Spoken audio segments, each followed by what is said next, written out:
कार्यक्रम के संयोजक श्री अन्नू गुप्ता जी हमारे महामंत्री भी हैं। संचालन कर रहे दूसरे महामंत्री शिवाकांत चौधरी जी, प्रदेश कार्य समिति के सदस्य डॉक्टर रमाकांत शर्मा जी, श्री राम कुमार चौधरी जी पूर्व जिला अध्यक्ष, हमारे विवेक गुड्डू जी, विवेक साक्य जी, गुड्डू जी प्रत्याशी रहे, चुनाव लड़े हैं, आप सब जानते हैं। यहाँ कई संगठनों से भी लोग आए हैं। मैं संगठन के पदाधिकारियों का सबका नाम तो नहीं ले पाऊंगा, लेकिन एक एक नाम ले लूंगा। उसमें बाकी सभी संगठन के पदाधिकारी उसके सम्मिलित माने जाएंगे। हमारे श्री सम्मानित श्री अनंत अग्रवाल जी व्यापार मंडल, संतोष चौहान जी यह भी व्यापार मंडल से हैं। हमारे उत्तर प्रदेश प्राथमिक शिक्षक संघ बउआ ठाकुर जी जो जिलाध्यक्ष हैं। जूनियर हाई स्कूल शिक्षक संघ संजय दुबे जी, मंजुल चतुर्वेदी जी, शिक्षक संघ के हमारे जितेंद्र त्रिपाठी जी, हमारे पूर्व सैनिक संगठन के आदरणीय हरपाल भदौरिया जी, हमारे युवा व्यापार मंडल के रणजीत सिंह कुशवाहा जी, हमारे विवेक स्वरूप अग्रवाल जी अध्यक्ष स्पष्ट अनुवासक संघ के।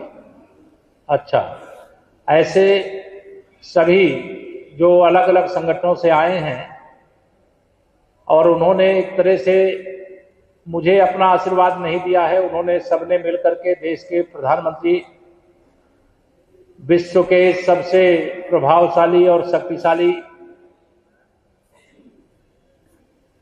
नेता, भारत का मान और सम्मान बढ़ाने वाले माननीय प्रधानमंत्री श्री नरेंद्र मोदी जी का ये सम्मान आपने किया है। ये सम्मान मैं आप सबकी ओर से जो मिला है प्रधानमंत्री जी को समर्पित करता हूं। आज जब मैं यहां पर आया हूं ऐसे समय में, जो सूचना है कल तक की, प्रयागराज महाकुंभ 2025, हमारे प्रदेश की आबादी लगभग 25 करोड़ है। लगभग 50 करोड़ लोग गंगा यमुना सरस्वती के पावन संगम में डुबकी लगा चुके। इसके लिए मैं आप सबको बधाई देता हूं। ये डबल इंजन सरकार के प्रति विश्वास के कारण से देश और दुनिया भर से लोग आए। मुझे लगता है आप में से भी कई लोग डुबकी लगा आए होंगे। कोई गया है कि नहीं गया इसमें से? जो लोग गए जरा हाथ उठा के बताओ जरा। काफी लोग गए, और जो लोग नहीं गए उनके घर वाले कह रहे होंगे जल्दी चलो 26 से पहले पहले। कह रहे हैं कि नहीं कह रहे हैं? तो ये एक वातावरण निर्माण हुआ है, इसका हम स्वागत करते हैं। 2031 में फिर अर्धकुंभ होता है, उसकी तैयारी हम लोग 2025 में ही शुरू कर चुके हैं। डबल इंजन सरकार शुरू कर चुकी है, क्योंकि इस बार जितनी अपेक्षा थी उससे भीड़ बहुत अधिक आई है। व्यवस्थाएं हम लोगों ने बहुत की थी, लेकिन व्यवस्था छोटी पड़ गई। लेकिन सबसे बड़ा जो संकल्प हमारे माननीय प्रधानमंत्री जी का है, विश्व की सबसे बड़ी आर्थिक महाशक्ति कौन है? तो कोई इसमें छिपा नहीं है कि अमेरिका सबसे बड़ा विश्व का पैसे वाला देश है, सबसे बड़ी अर्थव्यवस्था है।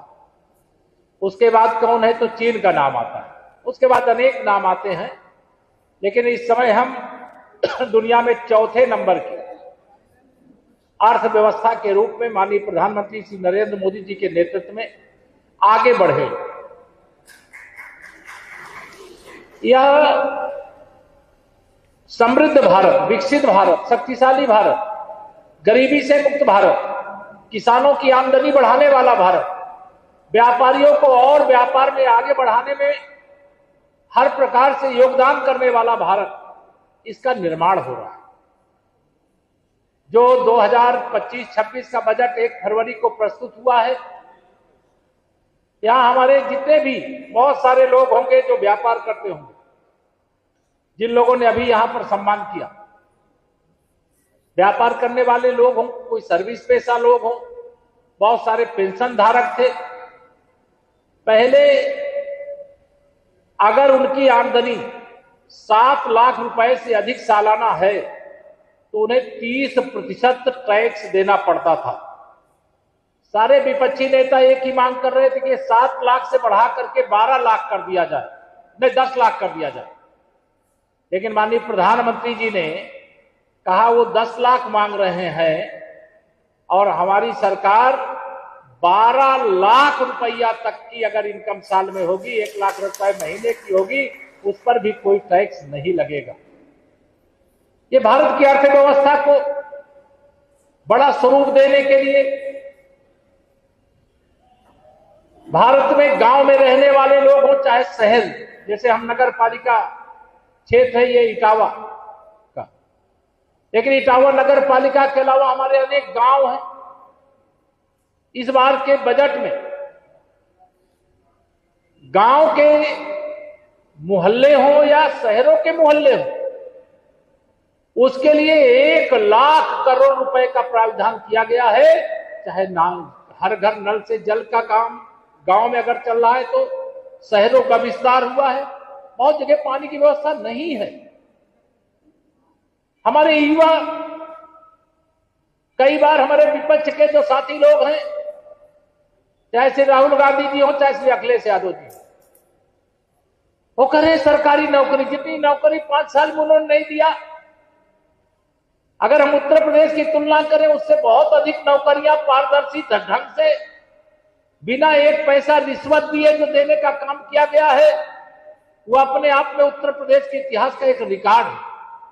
लेकिन वह कहते नौकरियां, हम नौकरियां भी दे रहे हैं, लेकिन हम अपने युवाओं को रोजगार का अवसर भी दे रहे हैं।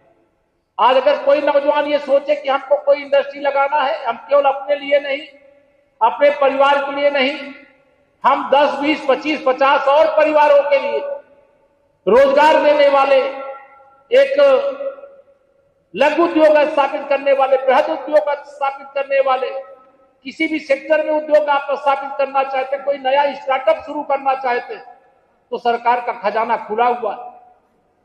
सरकार ने उसके लिए व्यवस्थाएं दी हैं।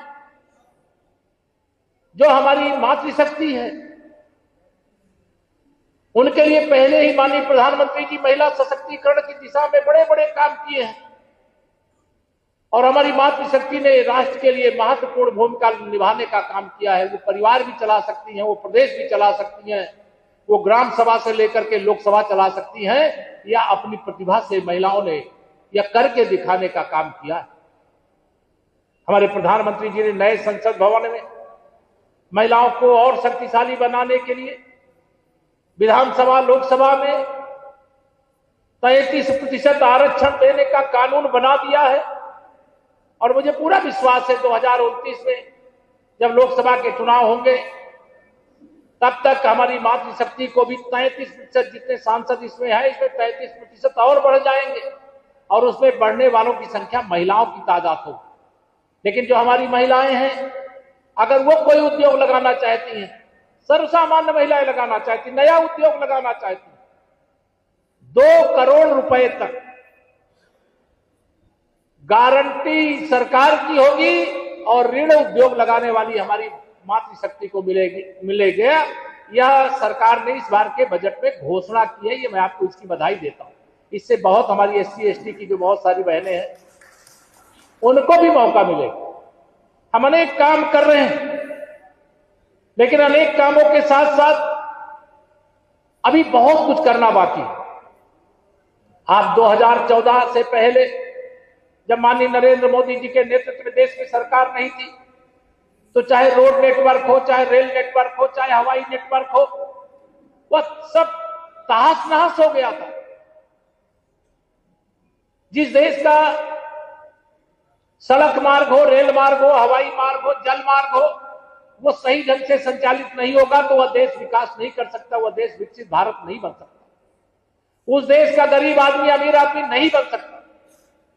हमारे प्रधानमंत्री जी ने इस बजट के माध्यम से देश के इन चारों मार्गों को इस चारों मार्गों के इंफ्रास्ट्रक्चर को और मजबूत करने का संकल्प लिया है। इस देश में हवाई अड्डों की संख्या कैसे बढ़ जाए, हवाई चप्पल पहनने वाला भी हवाई जहाज में बैठ करके कैसे उड़ सके, सस्ती हवाई सेवा कैसे मिल सके, इस दिशा में भी काम हो रहा। चिकित्सा के क्षेत्र में अभी आंकड़ा देख रहा था, हमारे देश के अंदर जितनी बड़ी आबादी है, पूर्व की सरकारों ने उसको ध्यान में रख करके चिकित्सा के क्षेत्र में जितना निवेश करना चाहिए, जितना पैसा लगाना चाहिए, तो जितने संसाधन खड़े करने चाहिए तो खड़े नहीं किए। माननीय प्रधानमंत्री नरेंद्र मोदी जी के नेतृत्व में जब देश में सरकार बनी तो एक जनपद एक मेडिकल कॉलेज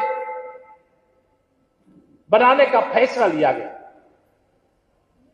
और उसके क्रम में अभी जो मेरे पास आंकड़ा यहां पर उपलब्ध है उसके हिसाब से 75,000 हमारे जो चिकित्सक, बहुत बड़ी संख्या में बच्चे आते हैं, परीक्षा में प्रतिभाग करते हैं, लेकिन प्रतिभाग करने के बाद सीटों की संख्या सीमित रहने के कारण से वह उसका हिस्सा नहीं बन पाते।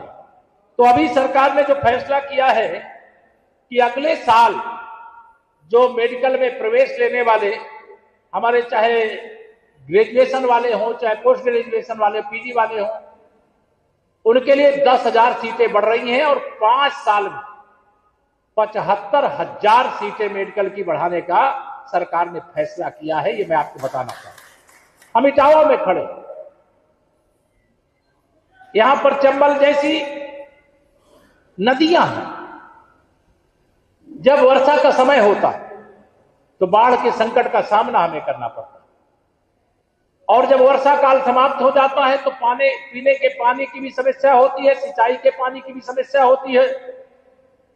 किसानों को हर प्रकार से समृद्धशाली बनाने के लिए सरकार ने यह फैसला किया है। इस बार की योजना पीएम धन्य धान्य योजना के अंतर्गत 100 जनपद देश के ऐसे जहां सिंचाई के साधन नहीं, हमारे प्रदेश के अंदर भी कई क्षेत्रों में इसकी आवश्यकता है। सिंचाई के लिए चाहे वो नहरों के माध्यम से हो, चाहे नलकूपों के माध्यम से हो, सिंचाई की सुविधाएं पहुंचाने के लिए बजट में एक बड़ा प्रावधान करने का काम किया गया। हमारे देश के अंदर जहां इतनी बड़ी संख्या में किसान हो, इतनी अच्छी जमीन हो, और उसके बाद अगर हमें दलहन और तिलहन का आयात करना पड़ता है, विदेश से मंगाना पड़ता है, तो ये हमारे लिए चुनौती है। सरकार ने संकल्प लिया है बजट के माध्यम से कि हम दलहन के क्षेत्र में भी भारत को आत्मनिर्भर बनाने का काम करेंगे। आप सभी जानते हो, पहले देश की सेनाओं के हाथ में जो हथियार होते थे, जो युद्ध में लड़ने वाली तोपें होती थी, मिसाइलें होती थी, लड़ाकू जहाज होते थे, वह सब विदेशों से खरीदना पड़ता था। लेकिन आज हम गर्वपूर्वक कह सकते हैं कि हम खरीदने वाले नहीं, बल्कि दुनिया में अपने देश में बने हुए हथियार बेचने वाले के रूप में जाने लगे। अभी आपने देखा है, एक हमारा पिनाक नाम का, जो अभी फ्रांस में माननीय प्रधानमंत्री जी गए थे, देखा है कि नहीं आप लोगों ने? फ्रांस जैसा देश जो हमें राफेल जैसे लड़ाकू विमान बेचने का काम किया, और पिनाक नाम का जो हमारा मिसाइल से दुश्मन को मार गिराने का काम करने वाला पोत है, उसको खरीदने की पेशकश किया है फ्रांस ने। यह भारत के लिए गर्व की बात है। जिन देशों के अंदर अभी हथियार का उत्पादन नहीं होता, अगर वो हमसे खरीद रहे तो ये हमारे लिए गर्व की बात है। लेकिन जो हमें हथियार बेचते थे, आज वो हमसे हथियार खरीदना चाहते हैं। ये आत्मनिर्भर भारत का ये संदेश है, संकेत। अभी मैं देख रहा था, ये अहंकार की बात नहीं, हमारे प्रधानमंत्री जी बहुत विनम्रतापूर्वक हर सम्मान को शीश झुका करके स्वीकार करते हैं। लेकिन शायद प्रधानमंत्री जी नहीं देख पाए होंगे, लेकिन हम सब देशवासियों ने देखा, दुनिया ने देखा, जब वो एक समझौते की फाइल पर हस्ताक्षर कर रहे थे तो उनके पीछे उनकी कुर्सी पकड़े कौन खड़े थे? देखा है आप लोगों ने? कौन खड़े थे? अमेरिका के राष्ट्रपति डोनाल्ड ट्रंप खड़े थे। इतना सम्मान ये क्या मोदी जी का सम्मान है? ये देश के 140 करोड़ देशवासियों का सम्मान है। ये कमल के बटन को दबाने का सम्मान है जी। मोदी जी के नेतृत्व में तीसरी बार सरकार बनाने का सम्मान है। भारत सरकार का बजट आ चुका है, उसमें कई चीजें हैं। मेरे पत्रकार मित्रों के साथ अभी हम चर्चा करेंगे, उनको डिटेल देंगे। लेकिन छोटी छोटी बातों का जो ध्यान रखने वाले माननीय प्रधानमंत्री जी, आप सब जानते हो यहां भी कुछ माल होंगे, खुले हैं कि नहीं कुछ माल, जहां सब सामान एक माल के अंदर बना करके बड़ी मल्टी स्टोरी बिल्डिंग होती है कि नहीं? यहां टावर है, वहां जो सेल्समैन होते हैं, जो डिलीवरी बॉय होते हैं, जो आप अमेज़न आदि के माध्यम से कोई सामान बुक कराना है, आजकल सबके हाथ में मोबाइल है, बुक कराए तुरंत आ जाता है। 1 करोड़ से अधिक ऐसे वर्कर हैं। अब उनका ध्यान देने वाला कौन? कंपनी जब चाहे काम में रखे, जब चाहे निकाल दे। तो उनके भी सुरक्षा की व्यवस्था, उनके भी स्वास्थ्य की व्यवस्था इस बजट के अंदर माननीय प्रधानमंत्री श्री नरेंद्र मोदी जी के नेतृत्व वाली सरकार में हमारी वित्त मंत्री भारत सरकार की आदरणीय निर्मला सीतारमण जी ने किया है। मैं उत्तर प्रदेश सरकार की ओर से, उन सब की ओर से मैं उनको बधाई देता हूं, माननीय प्रधानमंत्री जी को बधाई देता हूं। छोटे से छोटे व्यक्ति का ख्याल रखने वाले, मिडिल क्लास, चाहे वो व्यापार कर रहा हो, तो सर्विस कर रहा हो, वो सब लगभग भारतीय जनता पार्टी के साथ चट्टान की तरह 2014 से हमारे साथ खड़े। उनके जीवन में भी खुशहाली के लिए, उनके आमदनी को बढ़ाने के लिए कई उपाय किए गए, लेकिन उपाय करने के बाद भी लगा कि अभी कुछ बाकी है। बहुत सारे तो हमारे पेंशनर ऐसे होते जिनकी 1 लाख रुपए से अधिक की पेंशन, उनको टैक्स देना पड़ता था। जो हमारे शिक्षक हो, तमाम सब लोगों यहां पर आए हो, मैं आप सबका हृदय से अभिनंदन, आपका भी अभिनंदन करता हूं। अगर इस प्रकार का शानदार बजट भारत सरकार के माध्यम से प्रस्तुत हुआ है, तो आप सबके आशीर्वाद का प्रताप है, और उसके कारण से यह बजट आया है, जिसके कारण से आपके जीवन में खुशहाली आएगी। सरकार केवल आपकी जेब से पैसा निकाल करके टैक्स के रूप में खजाना नहीं भरेगी, बल्कि खजाने से निकाल करके आपके जेब में पैसा भरने का यह बजट देने का काम माननीय प्रधानमंत्री श्री नरेंद्र मोदी जी के नेतृत्व वाली भारत सरकार ने किया। 20 तारीख को हमारा उत्तर प्रदेश सरकार का भी बजट आने जा रहा है। बजट सत्र 18 तारीख से।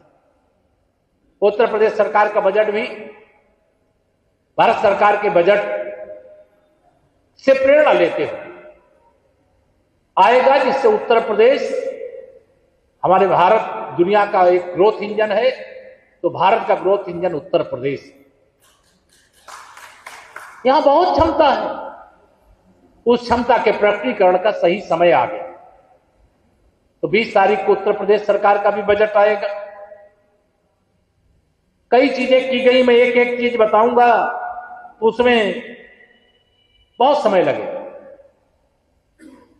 मैं ये जरूर चाहूंगा कि हमारे जिलाध्यक्ष जी, जो मीडिया प्रभारी है, वो बुलेट पॉइंट हमारे मीडिया के मित्रों को उपलब्ध कराएंगे।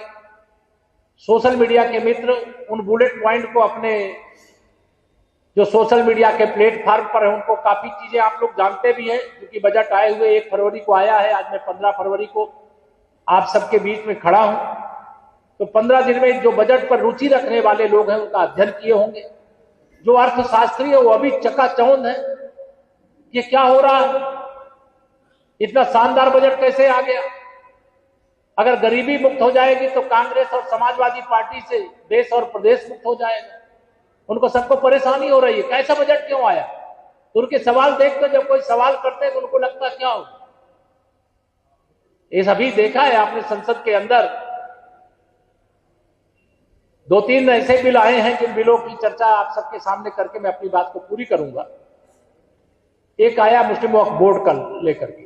वक्फ बोर्ड के नाम पर कुछ लोगों का कब्जा है पूरा। इस देश का जो गरीब मुसलमान है उसको लाभ नहीं मिलता। उसका बहुत अध्ययन करने के बाद सरकार वक्फ बोर्ड को समाप्त करने की ओर आगे बढ़ रही है। वो बिल आया है, लेकिन तुष्टीकरण की राजनीति करने वाले उसमें भी अड़ंगा डालने का काम कर रहे हैं। इस देश में आप सब जानते हो, इसी कानपुर बुंदेलखंड क्षेत्र के लाल के रूप में जिन्होंने देश के राष्ट्रपति के रूप में देश की सेवा की, ऐसे आदरणीय रामनाथ कोविंद जी की अध्यक्षता में एक देश एक चुनाव की कमेटी बनी और उसने बहुत लंबे अध्ययन के बाद अपनी रिपोर्ट संसद को दी, राष्ट्रपति जी को दी। राष्ट्रपति जी ने संसद को देने का काम किया। एक देश एक चुनाव होना चाहिए कि नहीं होना चाहिए? पूरा देश चाहता है, लेकिन कुछ लोग नहीं चाहते हैं। लेकिन जो नहीं चाहते हैं उनको देश भी नहीं चाहता है, प्रदेश भी नहीं चाहता।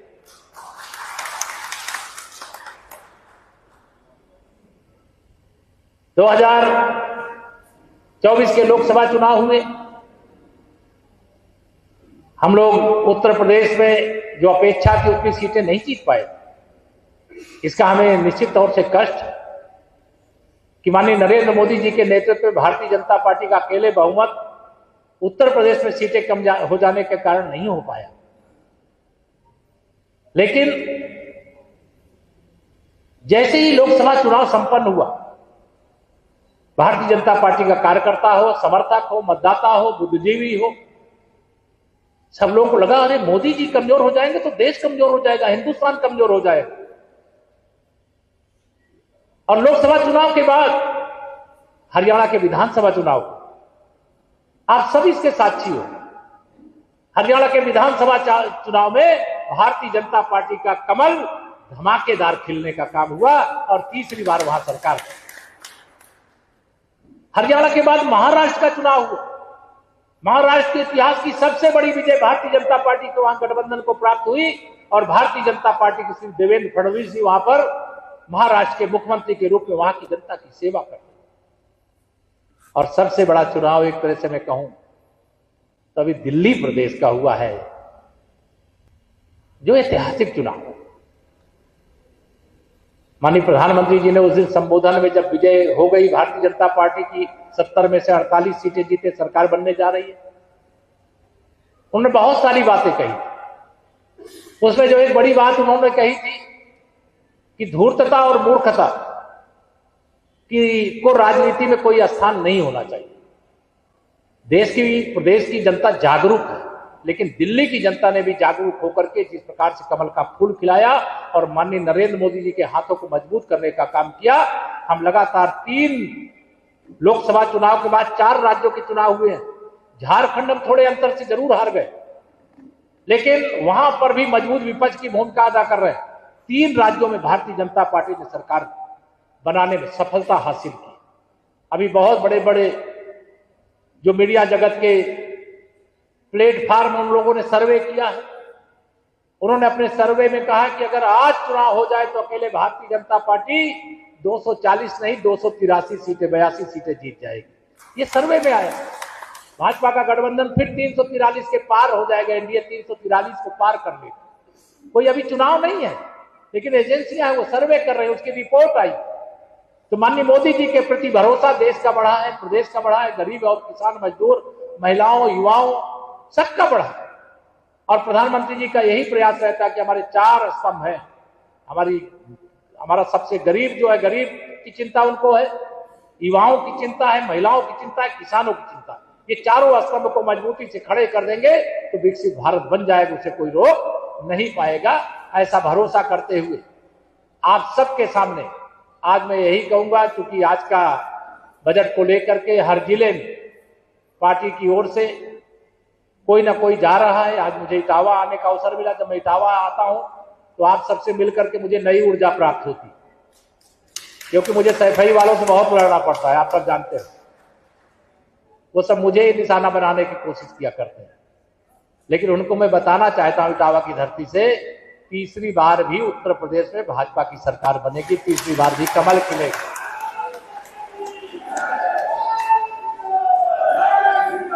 27 के जो सत्ताधीश बनना चाहते, 47 से पहले तो उनका नंबर आने वाला नहीं, क्योंकि विकसित भारत बनाए बगैर, विकसित भारत बनवाए बगैर न इटावा की जनता भाजपा को छोड़ेगी, न उत्तर प्रदेश की जनता छोड़ेगी, न देश की जनता छोड़ेगी।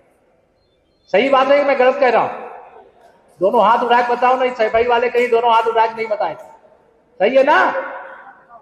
तो आने वाला समय, वर्तमान भी, भविष्य। प्रधानमंत्री जी ने कहा दिल्ली में विजय के बाद सुकून बहुत मिला दिल्ली वालों को, लेकिन जब से भाजपा का कमल खिला है, बताओ इटावा वालों को सुकून मिला है कि नहीं मिला? दोनों हाथ उठा के बताओ, नहीं माना नहीं जाएगा। मिला है ना? अब कोई गुंडागर्दी करता है क्या? दोनों हाथ, 2 लोग 4 लोग उठाते, कोई गुंडागर्दी करता है क्या? कोई जमीन में कब्जा करता है क्या? जब समाजवादी पार्टी की सरकार थी, सपाइयों का नारा, खाली प्लाट हमारा, होता था कि नहीं होता था? सपा की सरकार के समय मैं सुना करता था, मैं तो अपने क्षेत्र में रहता था, कि जिस गाड़ी में सपा का झंडा उस गाड़ी में बैठा गुंडा, ऐसा कहते थे। बताओ सही है कि नहीं सही है? आप सब तो इटावा वाले, आप लोग ज्यादा जानते होंगे, लेकिन आपने इटावा में भी कमल खिलाने का काम किया, इटावा में भी भाजपा को जिताने का काम किया। इस बार थोड़े अंतर से हम लोग चूक गए, लेकिन उसका मलाल बहुत आपको भी है, मैं जानता हूं, क्योंकि सब सोचते थे कि मोदी जी के नेतृत्व में भारतीय जनता पार्टी की तो प्रचंड बहुमत की सरकार बनने जा रही है, लेकिन अभी जो उपचुनाव, उस चुनावी साइकिल का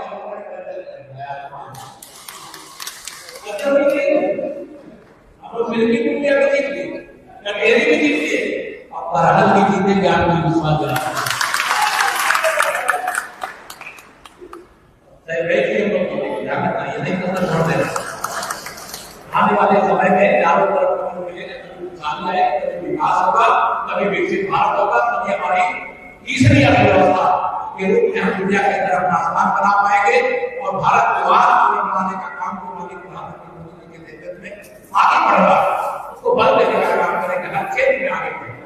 आप सब इतनी बड़ी संख्या में अचानक और यहाँ पे हुए हैं, मैं आप सबका हृदय से अभिनंदन करता हूँ। 18 तारीख से बजट सत्र है, आप विश्वास रखिएगा उत्तर प्रदेश में आपको नई नई खुशियां देने का काम करेगा, बहुत सारे लोग पूरा करने का काम करेगा। प्रधानमंत्री के मार्गदर्शन में देश के अंदर आप 21 साल भाजपा की सरकार है, 21 साल और भारत करेगा और सारे देश में अपने के साथ भारत सरकार होगी।